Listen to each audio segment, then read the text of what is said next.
So when we look at Islamic history, we see that this is not the case, because the objective standard of morality is Islamic law. And who are the guardians of Islamic law and that objective standard of morality? It is the ulama.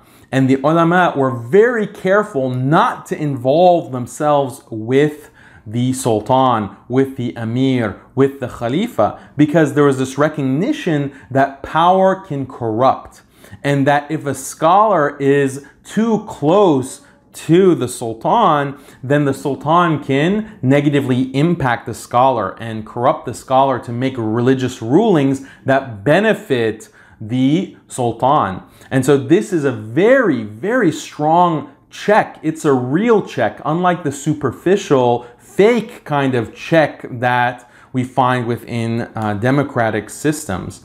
And so this distance between the ulama and the sultan is something that even the Prophet ﷺ explicitly mentions, because there's an authentic hadith narration from the Prophet ﷺ where he says that as my servant approaches and gets closer to the sultan, he gets more and more distance from Allah. And so based on this hadith and many other examples from the life of the Prophet ﷺ and his statements, as well as the practice of the Khulafa Rashidun, as well as the major scholars and ulama of history, they came to the conclusion that there needs to be a very big distance between the sultan and the alim.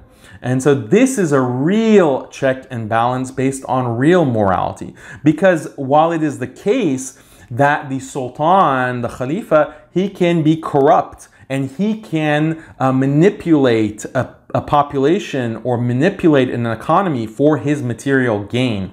But there's always the alim who is going to call that out and who is going to object to that kind of corruption and that abuse of power. And we see many examples of this within Islamic history where scholars were tortured, they were imprisoned, they were tortured, and sometimes were even killed because they opposed the sultan. And so this is something that is very unique about Islamic history and Islamic governance.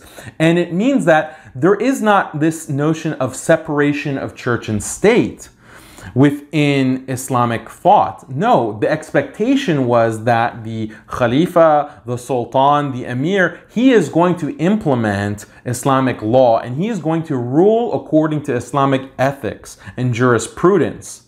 And you also have an entire system of governance based on that. But the bearers of the objective standard of morality is someone who is separate. People who are separate, the ulama, who are not involved directly with the sultan and therefore are going to be prevented from the corrupting influence of power and money. That's a real check on power. That is a real check on corruption.